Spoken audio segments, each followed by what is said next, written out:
Hello and welcome to the Daily Mill for Saturday, the 4th of October 2025. It was match day today. West Bromwich Albion at home. A lot of trepidation going into the game after the heavy 5-0 defeat, 4-0 defeat against Coventry midweek, but we put in one of our probably best performances of the season. Certainly our biggest win of the season, 3-0 win, and 2 contenders for goal of the season. I mean, wow. Where did that come from? So this is the official match report from millwallfc.co.uk. 3 goals and 3 points for Millwall in the same game. Millwall were 3-0 winners over West Bromwich Albion in the Sky Bet Championship at the Den on Saturday afternoon. The confident Lions side front the Baggies in SE16, courtesy of goals from Jake Cooper, Femi Aziz and Zach Sturge, who netted his first Millwall strike. Huzzah! Alex Neil made 7 changes from the side which took to the field against Coventry City on Wednesday night. And bizarrely, Bender was not one of those changes. He stayed in goal. And Rahees Bangor-Williams was not in the squad at all, and more on that later. With Stephen Bender, Tristan Crammer, Jake Cooper and Billy Mitchell the only survivors. The Lions, again, not plural, you don't need to do the apostrophe. The Lions bench was strong with the likes of Mihailo Ivanovic, Camille Negley, Adomi Maku and Joe Bryan on it. The first chance of the game came with 8 minutes on the clock as Will Smallbone won the ball back and worked it out to Aziz. The winger's cross eventually landed on the edge of the penalty area and where Mitchell was waiting, but the midfielder's shot was deflected over. A deep cross was then kept in play by Josh Coburn, but Cooper's header was pushed away by Josh Griffiths. With 18 minutes played, however, the Lions did take the lead as a free kick was kept alive and Aziz's cross found Cooper, who made no mistake from the edge of the 6-yard box. Another dangerous cross from Aziz just evaded Coburn and Zach Sturge at the back post, following in the opener, with the striker then going through on goal and opting for a shot, when perhaps the better option of squaring to an unmarked Aziz went begging. A West Brom corner kick bounced its way across the penalty area in the wind in a rare attack from the visitors, with bodies then thrown on the line to block an attempt from Jason Malumbi with just under 10 minutes remaining of the first half. Callum Stiles, that's correct, a low cross, then evaded everyone and went out for a goal kick, whilst Aziz's cross in stoppage time had to be grasped out of the air by Griffiths before reaching Coburn in the final action of the half. The Lions started the second half strongly and went for goal through Turno Ballo, his attempt being deflected behind, with the Baggies then receiving a corner as Stephen Bender held onto the ball for far too long. That was the new rule. Because even the West Brom players didn't even know what the situations with the new rule. And they literally do a thing now. They give you 7 seconds on the ball, because it's all about getting the game restarted. You can't time waste and all of that. And obviously they're loath to book goalkeepers and send them off because it's such a specialised position and all that kind of thing. So what the refs do is once they get to 5 seconds, they're counting in their head 5. He puts up his hand and the goalkeeper's supposed to see that and think, oh, I've got 2 seconds to kick the ball. Because if I still have it in my hands after 2 seconds, they're going to give a corner kick. So that is the first time. That's not the first time this season. It is for us the first time that we've fell to that. But that's the new rule. That's what happened there. It wasn't handball out of the area. With 56 minutes gone, though, came the moment of the match and potentially one of the moments of the season as Aziz picked up the ball just outside the penalty area. He didn't pick up the ball. He didn't pick up the ball. The ball was played over beautifully by Billy Mitchell. And then Aziz ran onto it. Outside the penalty area, the winger unleashed an unstoppable and curling effort into the top corner beyond the despairing dive of Griffiths to put Millwall 2-0 up. A little over 10 minutes after his goal, Aziz was replaced by Negley to a standing ovation inside the Den, and the game was over on 72 minutes as the Lions combined down the left and Sturge took control of some Albion hesitancy to charge onto the ball and rifle an attempt into the roof of the net for his first Millwall goal. Bosch. Derek Mazusako, Luke Condell and Ivanovic replaced Mitchell, Coburn and Smallbone as the game wound towards the final 10 minutes, with Idomu Maku a late sub for the ex-Sun Ballo, the Lions seeing out the remaining time to seal a more than deserved victory at the Den. And the team was as follows: Bender, Leonard, Kramer, Cooper, Sturge, Luongo, Mitchell, Aziz, Smallbone, Ballo and Coburn. The subs bench was Taylor, Ivanovic, Negley, Crocombe, Langstaff, Emaku, Bryan, Condell and Mazusako.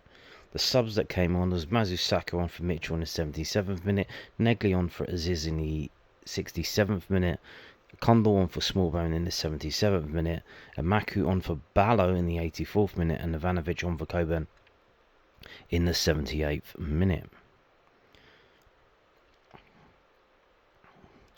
And that was a crowd of 17,865, which may be the highest of the season. They did announce it as a sellout before the game, with 2,013 away fans. So, got some pictures, some photographs from today's game by millwallfc.co.uk. So let's have a look. Oh yeah, Cooper scored with his feet as well, by the way. It wasn't his head. And there you go, that was it happening in time there.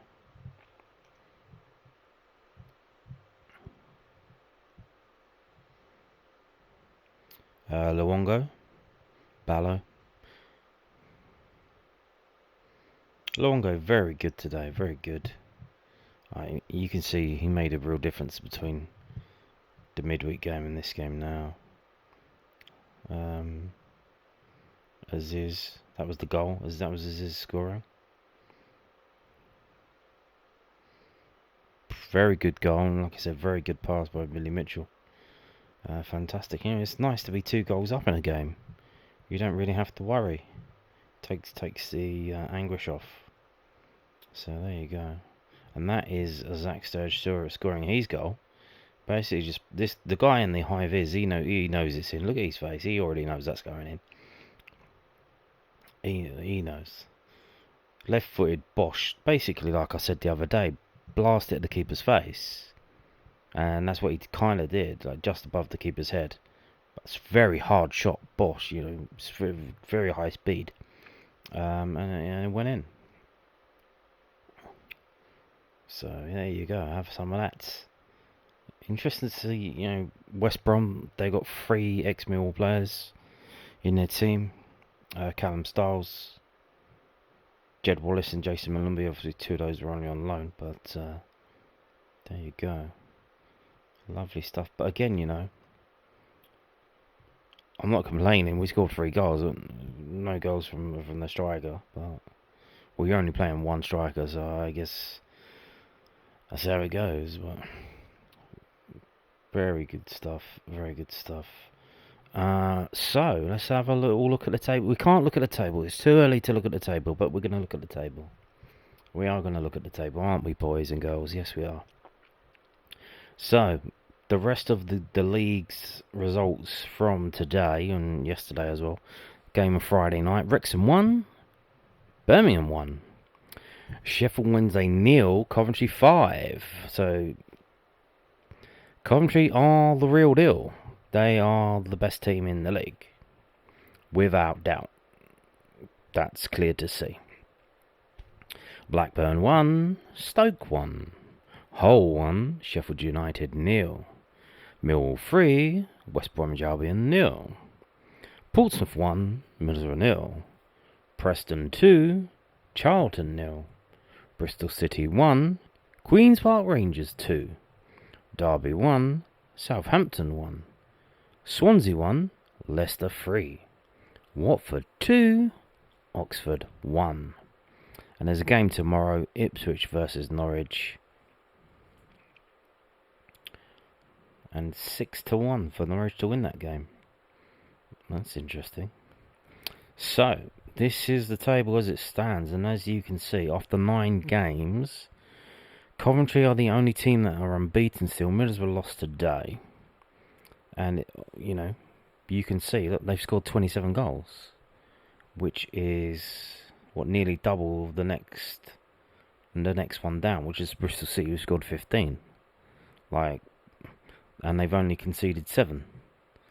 So yeah, I think they are the real deal, and it wasn't that hard to predict. Just mentioning again, I did predict them to win the league before the season started, and just crying because I usually get them horrifically wrong. It's such a turmoil these days to be relegated from the Premier League. So these teams that were relegated from the Premier League, they ain't doing too well, are they? They're not doing too well.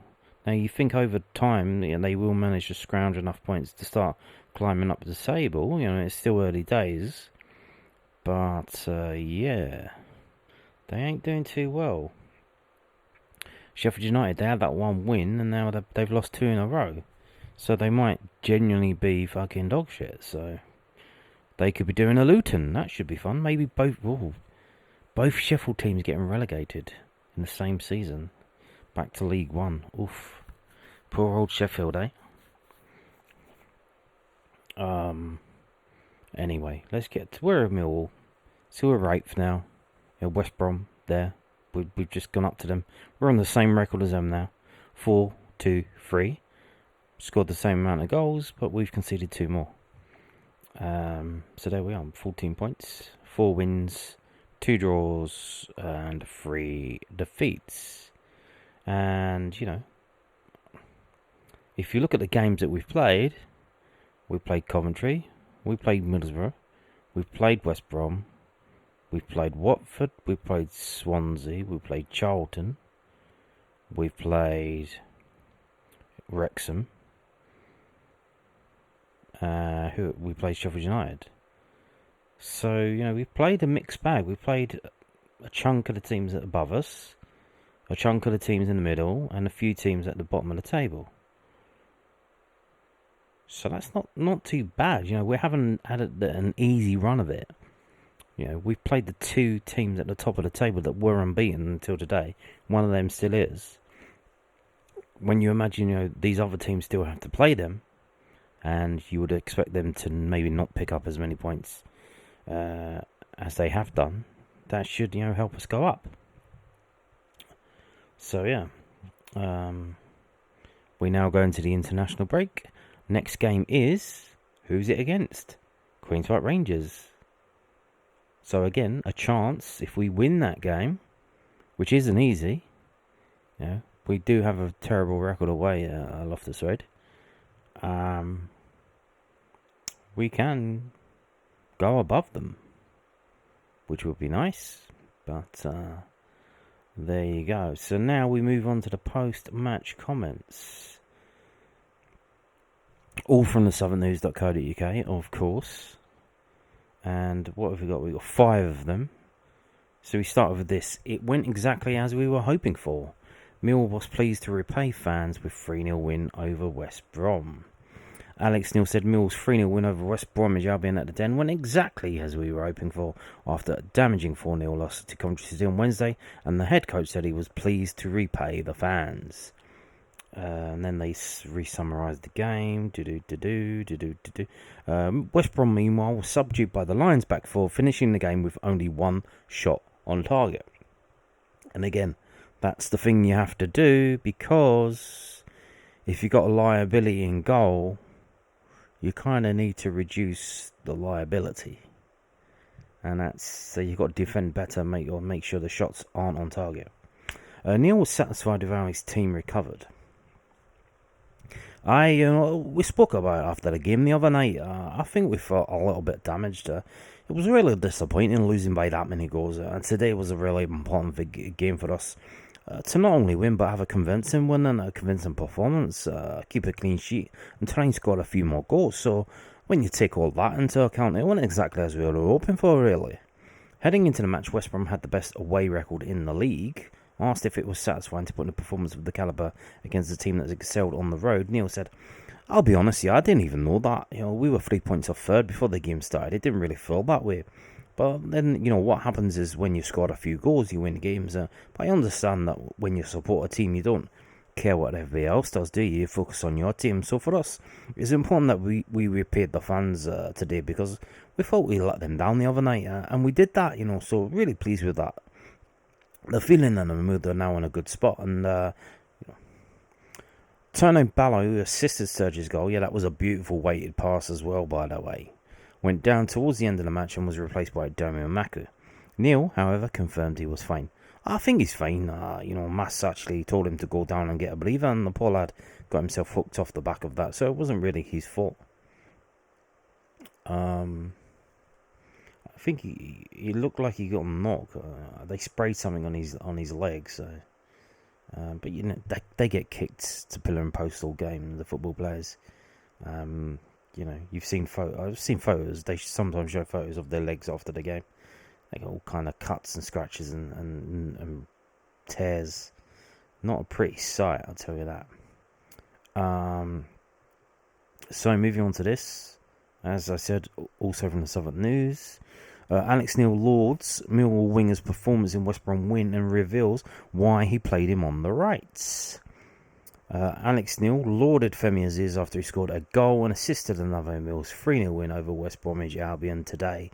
The 24-year-old winger made his first start since August the 16th against the Baggies and showed the qualities the Lions had been missing at times in the past month and a half. Aziz put in the cross that Jake Cooper converted for the opening early in the first half before scoring a wonderful solo goal in the second, and Sturge scored the first. Neil spoke about Aziz's performance in his post-match press conference. He carried a real threat in that game, a good ball with his left foot. He's got a real good quality in terms of the final third area. He's a threat. Yeah, he wanted to play on the right for a while, last year because we played two centre forwards. We needed that left foot to go outside and put quality crosses in. Hence the reason why the striker scored a lot of goals. But I felt because we were playing with one striker, I knew Zach Sturge would step in on the left, and that allowed Femi to play on the right, and he certainly delivered, so fair play to him. I asked if Femi regularly asked him to play on the right, and Neil said, but at the end of the day, I'll just say, Femi, you're playing on the left, so that's it. Again, I said this, did I say this in yesterday's video? I think I did say in yesterday's video. Alex Neil is not going to kowtow to the fans and their moaning, saying, they want Bender dropped, they want Crammer played at right back, and all of this stuff. They want Bangor Williams in, and we'll get to that at the end of the video. He literally just turned it the other way. Okay, we're not going to have a right back bombing on. We'll put Leonard at right back. We'll have the left back bombing on, and then we'll put the main winger Aziz on the right hand side, and he can bomb on the right, and Zach Sturge can bomb on the left. So he's totally circumvented all the demands and changes and the problems. Rather than just doing the solution that the fans were demanding, he found his own solution. And it worked. So, take that. And here we go again. southwarknews.co.uk. I thought we got the dial right. Alex Neil and Millwall were much improved in West Brom win after midweek loss to Coventry City. Alex Neil thought Mill got the balance between playing good football and being effective right in their 3-0 win over West Brom at the Den. The Lions were far more efficient than the Baggers, having more chances despite having less of the ball and converting 3 out of the 4 shots on target into goals. Lovely stuff. West Brom only had 1 shot on target and failed to test Stephen Bender. It was a far cry from their performance on Wednesday against Coventry City, where Millwall struggled to generate clear-cut chances and were undone by several uncharacteristic defensive errors en route to a 4-0 loss at home. Neil explained why the performances were so different.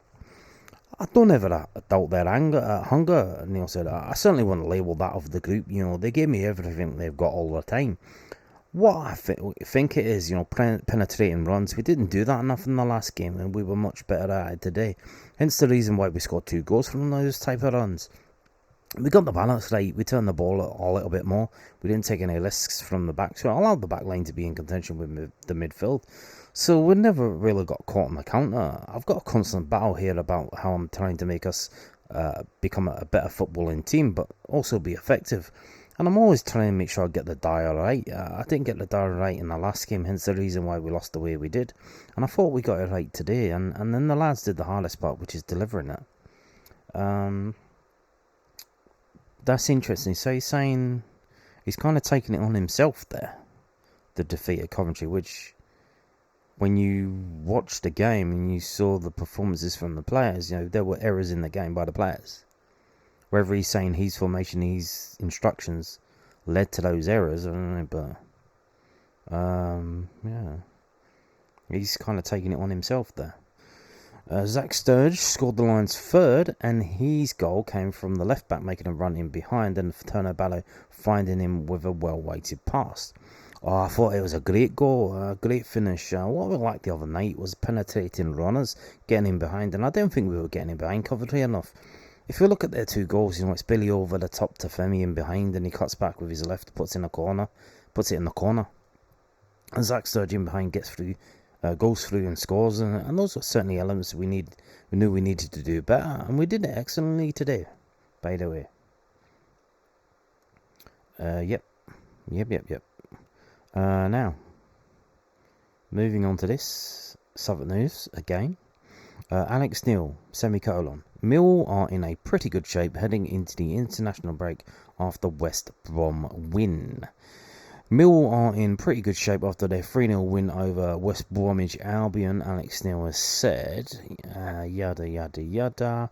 Neil's side have just lost once in their past 5 league games and are now 8th in the Championship, 2 points off the top 6, heading into the international break.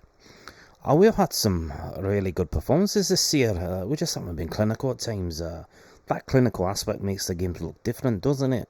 Coventry were clinical against us, and that's why the scoreline looked like it looked. But I thought today, we were clinical in good moments, and we hunted the ball well in the first half. We were threatening, we got the goals at good times.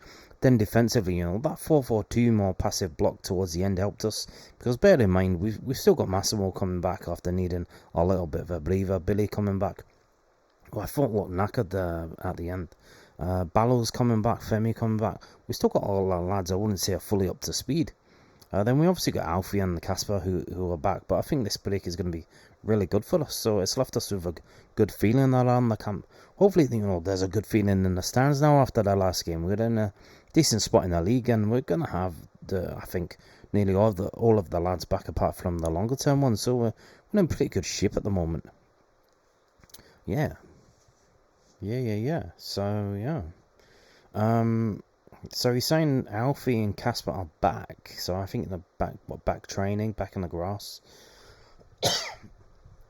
So you would imagine 2 weeks training. But then what do you do then? You're going to play what? So Alfie Doughty, I would imagine he's not playing left back anymore, I assume.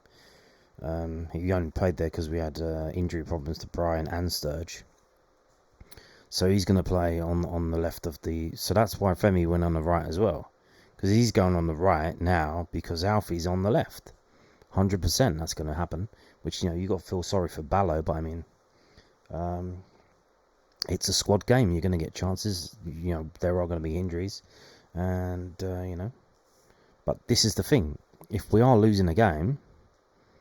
and you can just literally swap out the front, five players, whatever it is, just completely make the changes, bring on all of them fresh legs at the same time. Ballo on the left, Amaku on the right, Kundal in a 10 or whatever, completely replace the players, and we just go at it with fresh legs and see how we go. But yeah. Now, moving on to the crux of the matter. Told you, Alex Neil was not going to kowtow to the fans' demands. Bender was not dropped. Crammer did not move to right back. And Bangor Williams was not even on the bench. So, if we were losing the game or there was any problems or suggestions that we needed something off the bench... He couldn't be criticised for not bringing Reece Bangor-Williams off the bench, because he wasn't even on the bench, and he, everyone's scratching their heads like, what the hell's going on? Oh my god, is he injured now? He's injured again? Like, no, he was literally dropped. He was dropped, and let's get into this, because this is a whole can of beans. Mill head coach reveals why Reece Bangor-Williams missed West Brom win. Alex Neil revealed why Reece Bangor-Williams did not make Mill's matchday squad for their 3-0 win over West Bromwich Albion. The Lions put in one of their best performances of the season at home to secure a valuable 3 points behind goals from Jake Cooper, Femi Aziz and Zach Sturge. Bangor-Williams has made 3 league substitute appearances this season, scoring a late equaliser against Charlton Athletic, but played no part in the victory over the Baggies. Neil explained his absence after the game.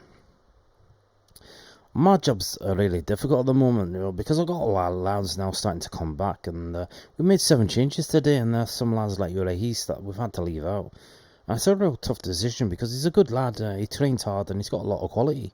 But I just felt there were other lads ahead of him at the moment, and I had a good chat with him about it, and he knows what we want from him. And he's unfortunate because he's done well. Yeah, again, interesting stuff.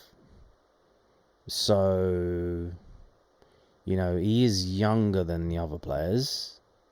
That shouldn't be a barrier to, if you've proved yourself and done things on the pitch, then you should be involved in the squad over people who've done less than you.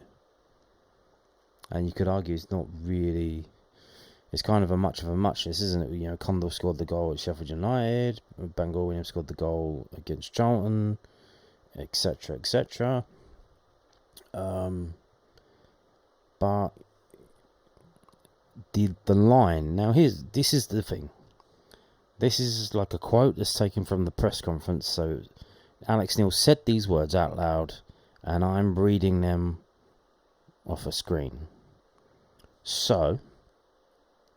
What was the tone of how this was said?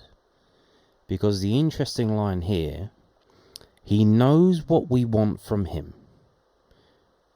Again, I said this the other day. Is it because he's too skillful? He tries little things and flicks in this and stuff, which is... He's got the confidence to do that. He's got the chutzpah to do that. But managers fucking hate that shit. They fucking hate it.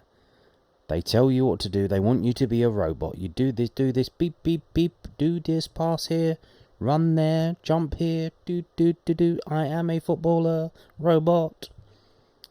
They don't want creativity.